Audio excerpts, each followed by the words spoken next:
Bună dimineața și bun găsit la BU. Sunt Sabina Iosub și vă invit să rămâneți alături de mine în următoarea jumătate de oră. O să discutăm chestiuni legate de muncă.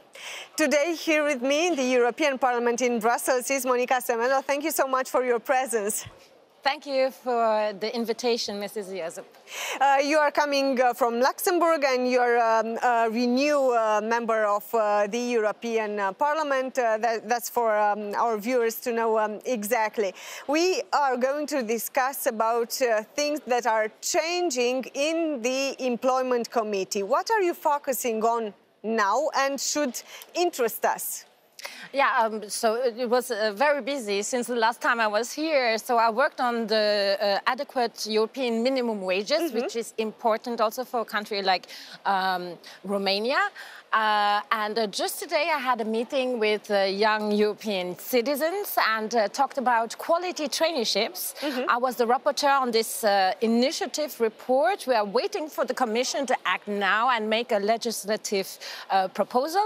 And when I say quality traineeships, means that traineeships should be paid or remunerated for the first, but quality means more than that. For example, also that one has a real learning experience, because a traineeship is in fact facilitating the access to the job market. And what is important with traineeships and that they are remunerated is that people from less privileged background, so young people from less privileged background, they can afford a traineeship, because in average a traineeship in the EU costs 1,000 euros for housing, transportation, food, and so on.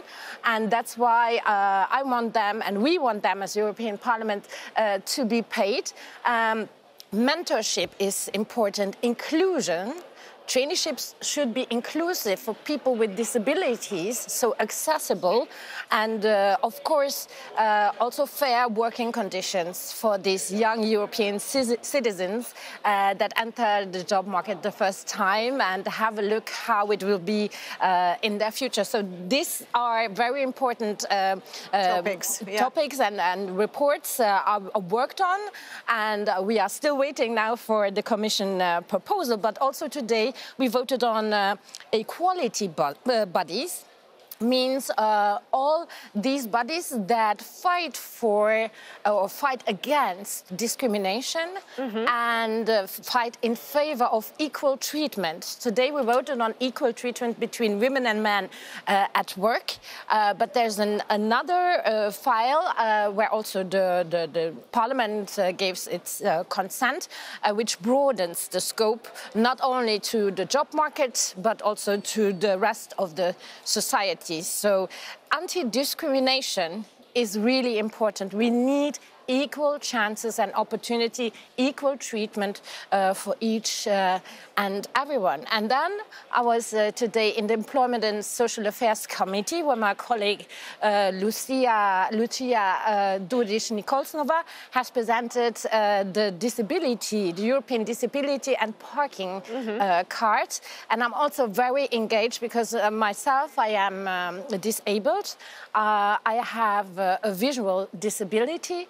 And it's important that, we encourage people with disabilities to discover Europe, to take advantage of their right of free movement, so that when they go to another European member state, that this disability card, this European disability card, is recognized. It's about mutual recognition.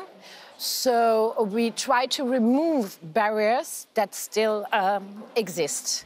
Let's go a little bit more in depth with these issues that you've mentioned.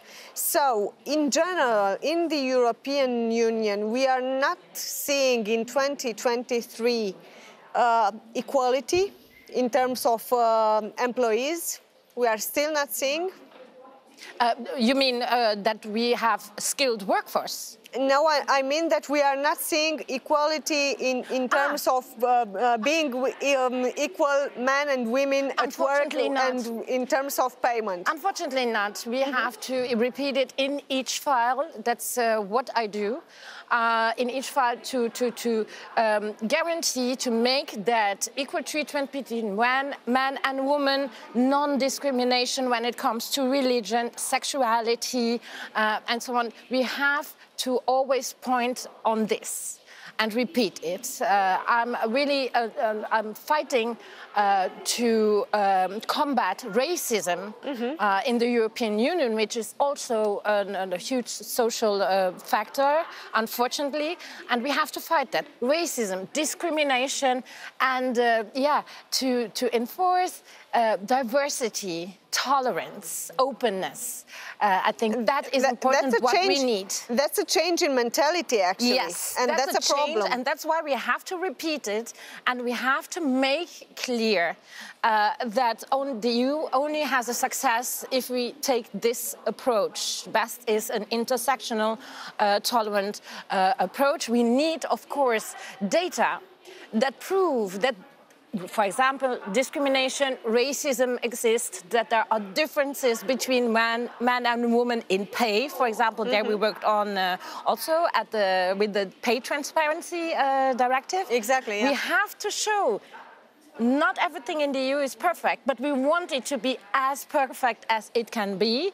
I mean, we have achieved so much in the European Union, but there are still little things we have to improve. There's always room for improvement as the society also changes.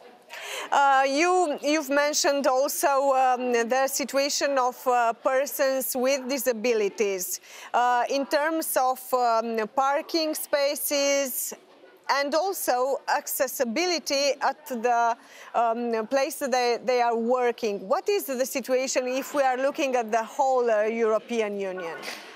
Yeah, but I cannot say now about each country, but no, there was in general, the big picture. Pilot project of 7 countries where we had mutual recognition of the national disability cards.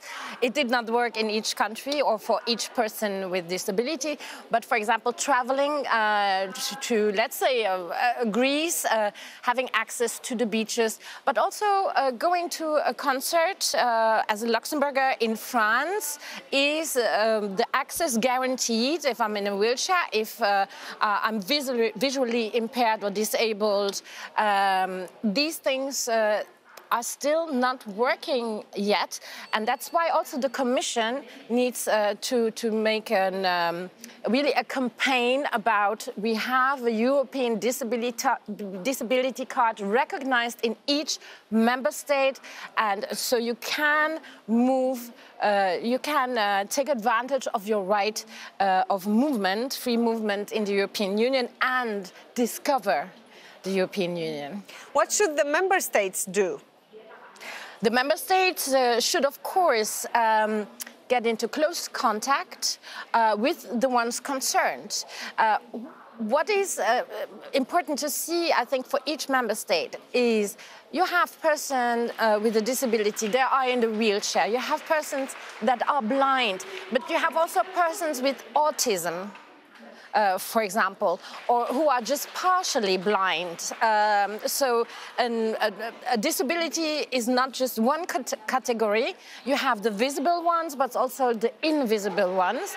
And if we have a good awareness-raising campaign by the Commission, but also by the national governments, I think that people without disability understand better why they need better or easier access to, for example, a concert. I mean, it's not that people with disability should only get advantages, but it's for them, and there comes again the equality. They should have the equal chance to enjoy, to visit another member state. Do you have this equal joy? You as a person, do you have it? Yes, I have. Mostly I have equal joy, and I have to say that many people without disability, they are very comprehensive and give a helping hand wherever they can. as soon as one has explained what is the disability. But I think it's going on, and I hope that we have this European disability and parking cards by end of this mandate. So my colleague has a lot of work to do, but as I heard today in the committee, the atmosphere is quite good, also with the Commission, which is very good to hear. So I hope that also the Council jumps in and we have this on board by April. We will meet again and discuss about the final decision. Let's hope it will be a good one. Hopefully, yes. Thank you so much. Thank you.